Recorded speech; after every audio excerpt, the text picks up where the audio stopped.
రాష్ట్ర వ్యాప్తంగా తమకు అనుకూల పవనాలు వీస్తున్నాయని కూటమి పార్టీలైన టీడీపీ, జనసేన, బీజేపీలు చెబుతున్నాయి.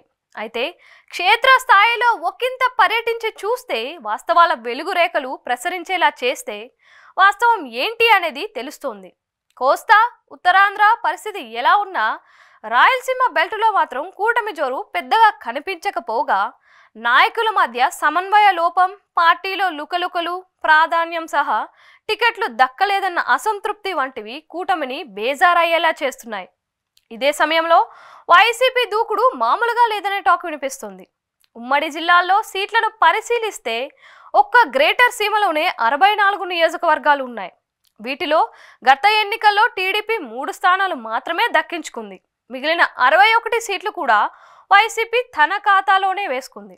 ఇప్పుడు పరిస్థితి గమనిస్తే కూటమి పార్టీల మధ్య సమన్వయం ఉంటే ఈ 64 సీట్లలో కనీసం 40 సీట్లైనా దక్కించుకునే అవకాశం ఉంటుంది. కానీ అలాంటి పరిస్థితి ఊహించుకునేందుకు కూడా లేదు. ఎందుకంటే అన్ని నియోజకవర్గాల్లోనూ అసంతృప్తులు కనిపిస్తున్నాయి. ప్రతి ఒక్కరూ ఏదో ఒకటి ఆశించారు, కానీ వారికి అనుకున్నట్టుగా జరగలేదు. దీంతో ఎక్కడికక్కడ నాయకులు రెబల్స్గా మారిపోయారు. పైకి మౌనంగా ఉన్నారు, లోలోన మదన పడుతూ ఉన్నారు. అనంతపురం ఎంపీ స్థానంలో జేసీ కుటుంబ సహకారం మచ్చుకు కూడా కనిపించడం లేదు. అనంతపురం అర్బన్లో వైకుంఠం పరిస్థితి కూడా ఇలానే ఉంది. ఇక కుప్పంలో పరిస్థితి నానా గందరగోళంగా ఉంది. అనేక సర్వేలు కూడా ఇక్కడ ఫైట్ అత్యంత టఫ్ అని తేల్చేశాయి. ఉమ్మడి అనంతపురంలో ఒక్క హిందూపురంలో తప్ప ఎక్కడా టీడీపీ పరిస్థితి బాగోలేదు అనే సంకేతాలు వస్తున్నాయి.